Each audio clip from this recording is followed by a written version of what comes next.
Welcome to Lovejoy, where today we would like to demonstrate the proper installation procedures for the Lovejoy standard LC style jaw coupling.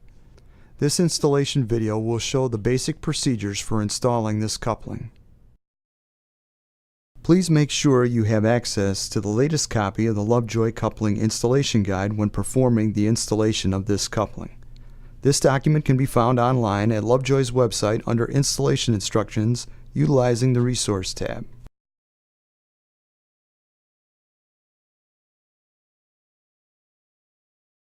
Prior to starting this installation, it is always important to ensure the equipment is in a safe and disabled state to prevent any accidental startup. Because of possible danger to the person working on the equipment, you should always consult all applicable federal, state, and local regulations covering the safe operation and maintenance of equipment. This includes, without limitation, the lockout-tagout procedure defined by OSHA. The following components are provided with the purchase of your Lovejoy LC jaw-style coupling.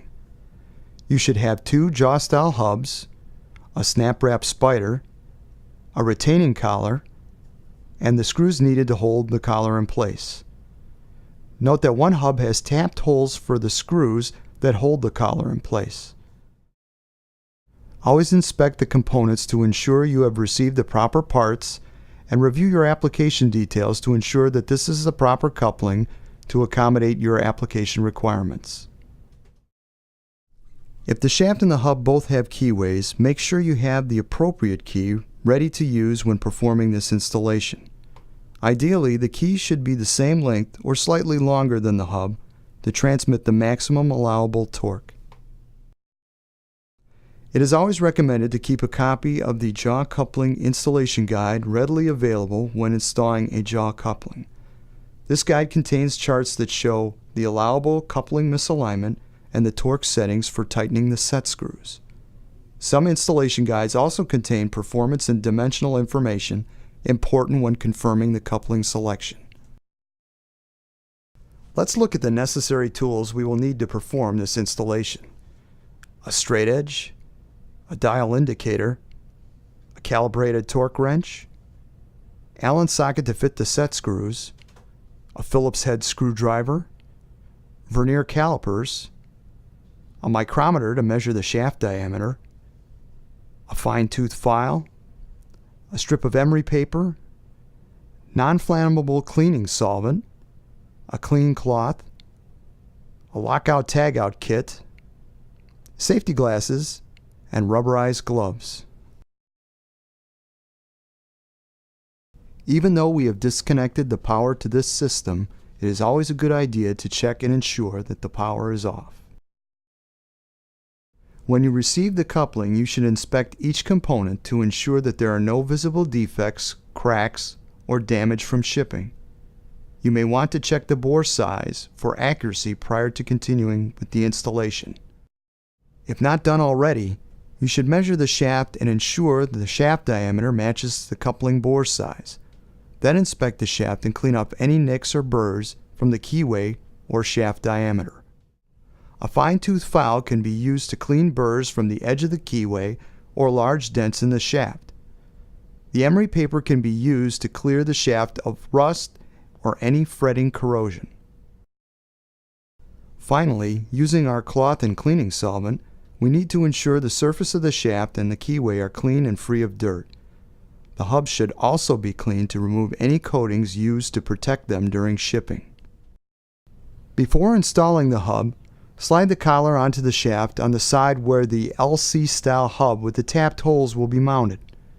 Then place the key in the keyway on the shaft. The key should fit snugly into the keyway with no side-to-side movement.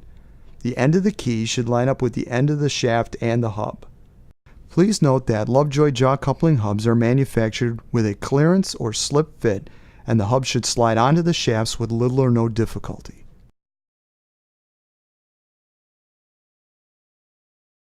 The set screws should be tightened to the recommended torque settings using a calibrated torque wrench. The use of a torque wrench is important. If the set screws are not tightened properly, the hub could work loose and slide on the shaft.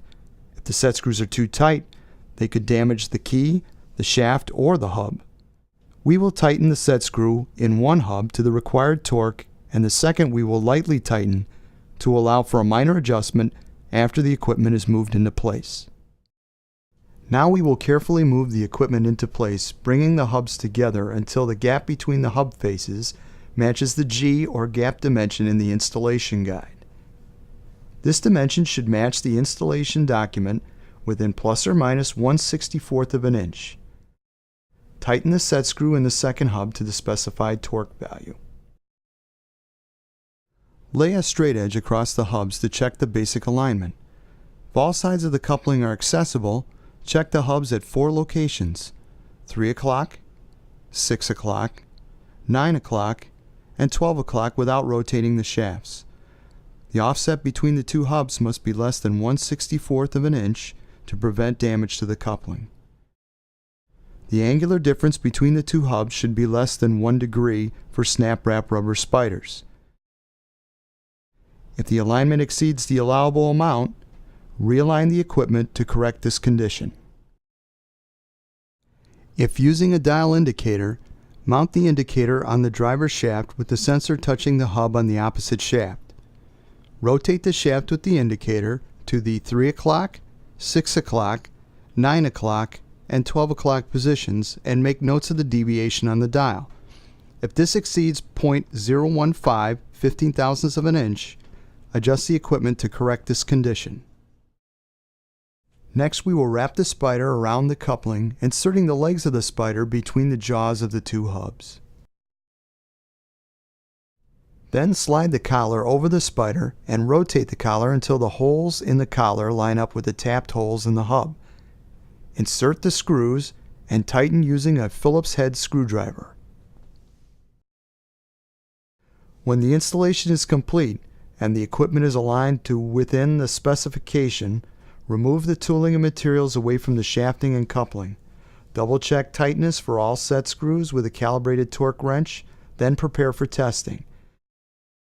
Install the appropriate coupling guard per OSHA requirements and remove the lockout-tagout kit from the power supply.